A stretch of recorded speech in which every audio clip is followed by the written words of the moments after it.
تو اس سے پتہ چلتا ہے کہ اچھا خواب جو ہے، جو سچا خواب ہم جسے کہتے ہیں، وہ نبوت کا 46واں حصہ ہے۔ اور نبی صلی اللہ علیہ وسلم نے بھی فرمایا کہ قرب قیامت میں مومن کا خواب سچے ہوں گے۔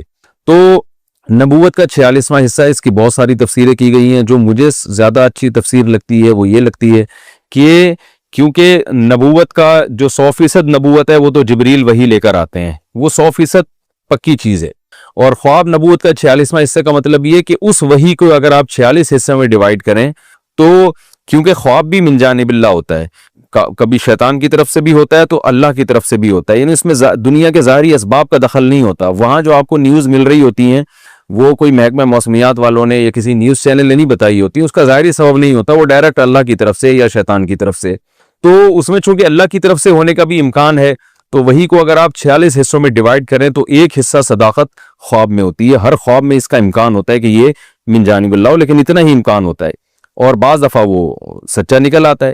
تو اس لیے اس کو بالکل خواب کو کالعدم کرنا بھی ٹھیک نہیں ہے، لیکن 100% اس پہ اعتماد کرنا بھی ٹھیک نہیں ہے، کیونکہ عین وہی نہیں ہے بلکہ وہی کا 46واں حصہ ہے۔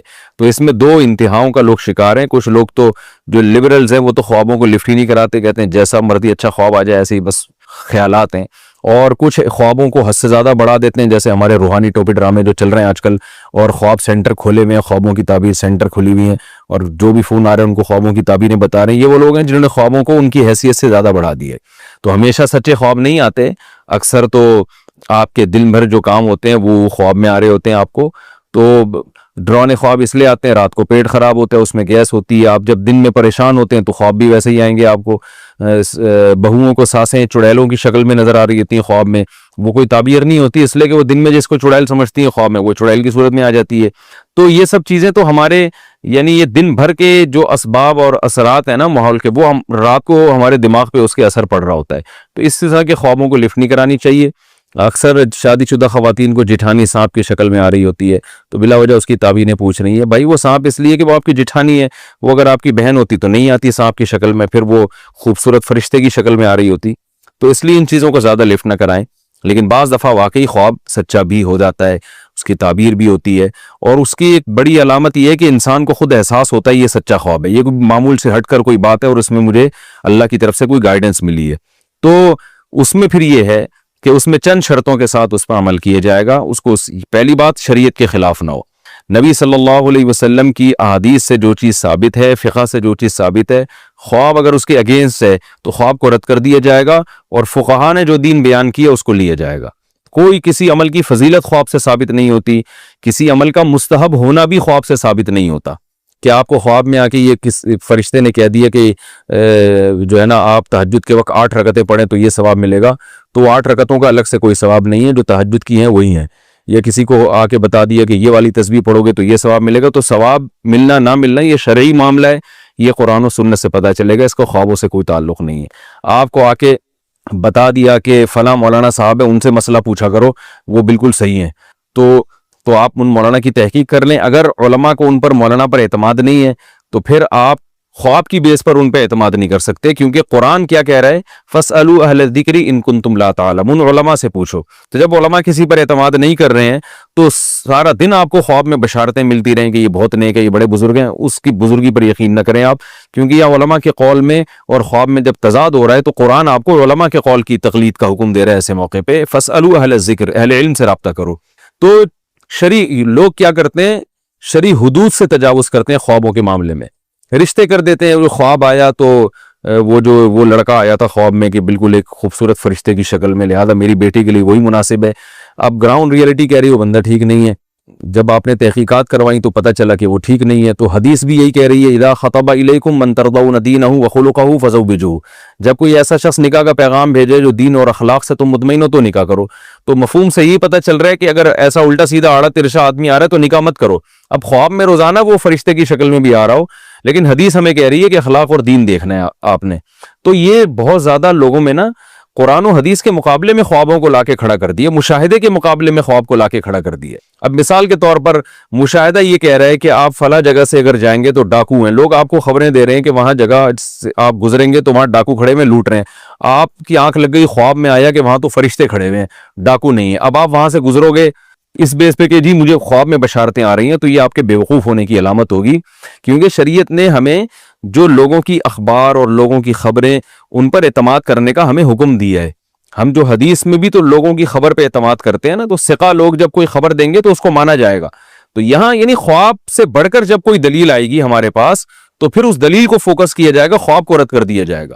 ہاں آپ کا خواب کسی دلیل سے نہیں ٹکرا رہا تو پھر اس پر عمل کرنے میں کوئی حرج نہیں ہے۔ تو اس لیے یہ سب چیزوں کا اگر خیال ہو تو پھر خواب کی ایک حیثیت ہے، ورنہ اس سے لوگ گمراہ بھی بہت ہو رہے ہیں۔ اس دونوں چیزوں کا خیال کرنے چاہیے جاگنے کے بعد۔ اچھا ایک اور چیز یہاں پر یہ بھی ہے، آپ کے اعمال اچھے نہیں ہیں، لوگوں کو خواب آ رہا ہوتا ہے میں مجھ سے اللہ خوش ہے اور میں جنت میں ٹہل رہا ہوں، تو وہ بلا وجہ خوش فہمی کا شکار ہو جاتے ہیں کہ ہمیں اللہ کی طرف سے بشارت ملی ہے۔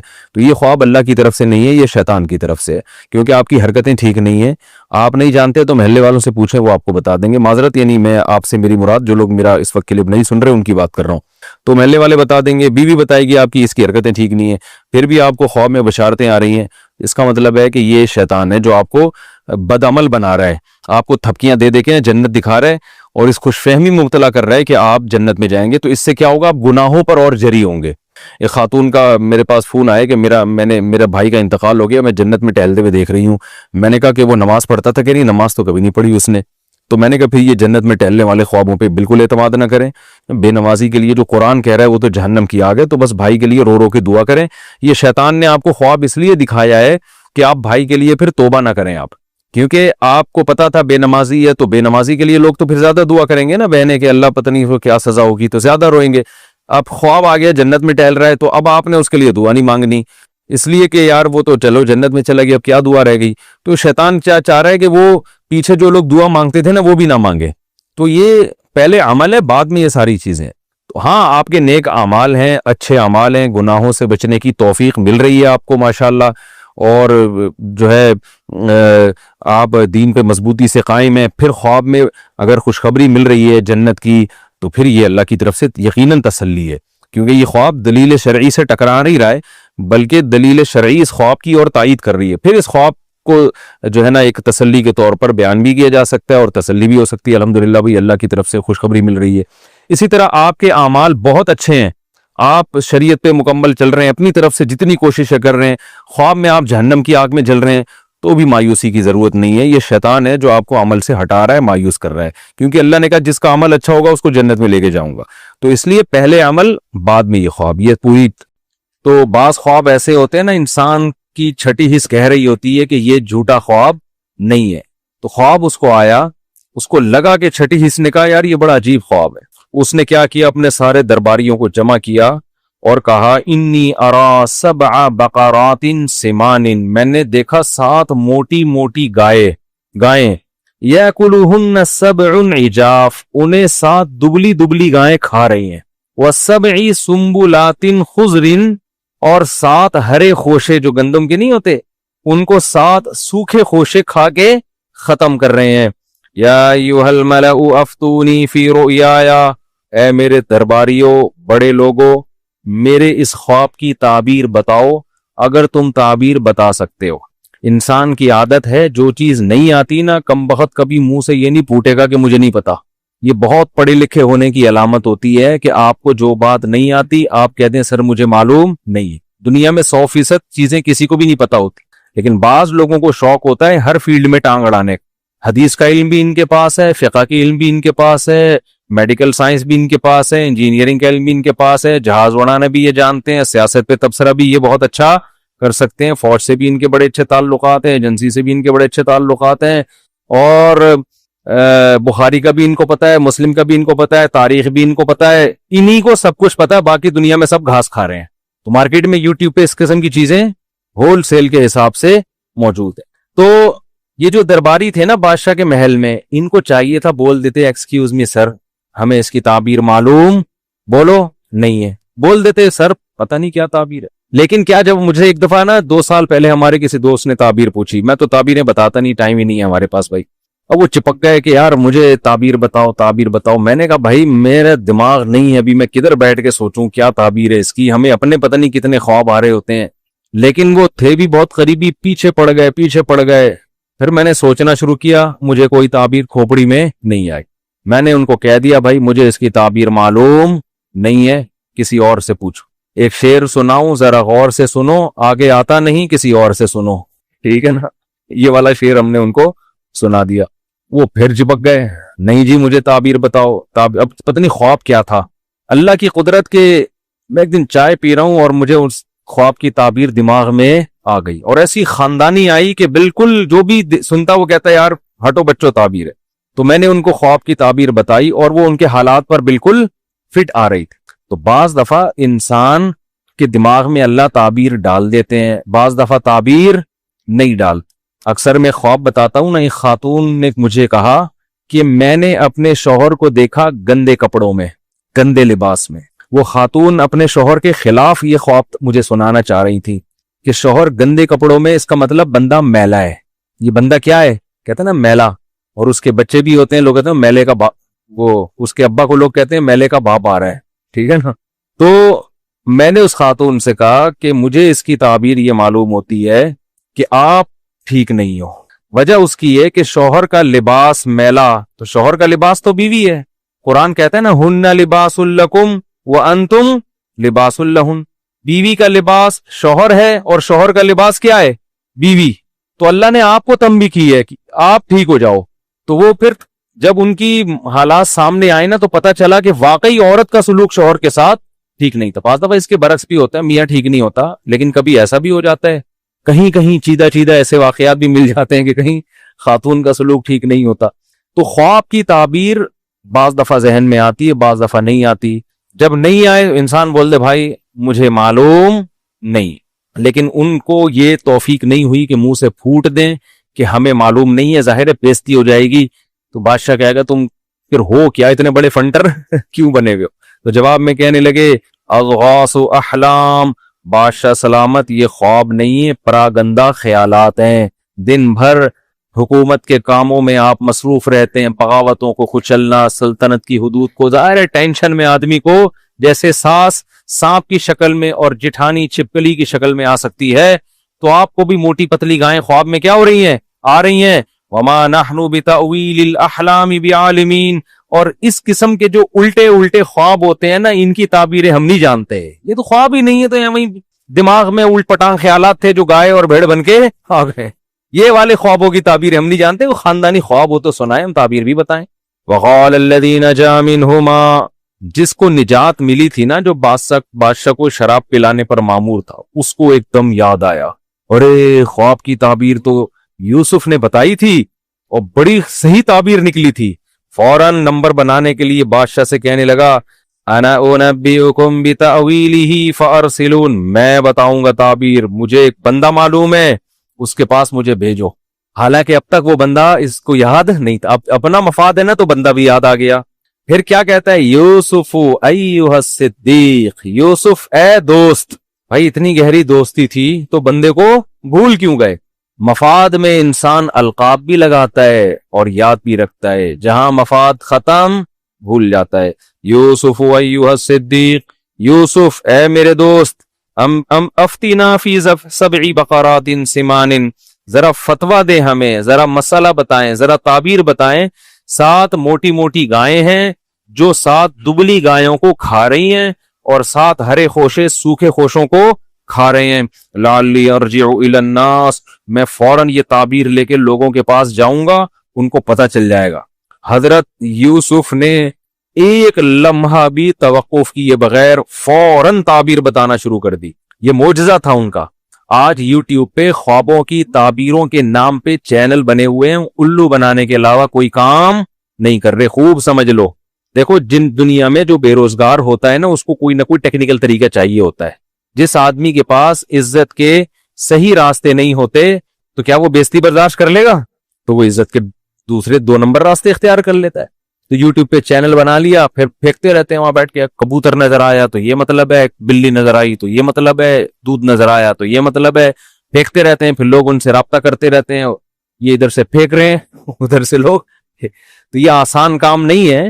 بعض دفعہ اللہ کسی کے دماغ میں ڈال دیتے ہیں, بعض دفعہ کرامت کے طور پہ کسی کو بتا دیتے ہیں, انبیاء کو معجزوں کے طور پہ بتا دیتے ہیں.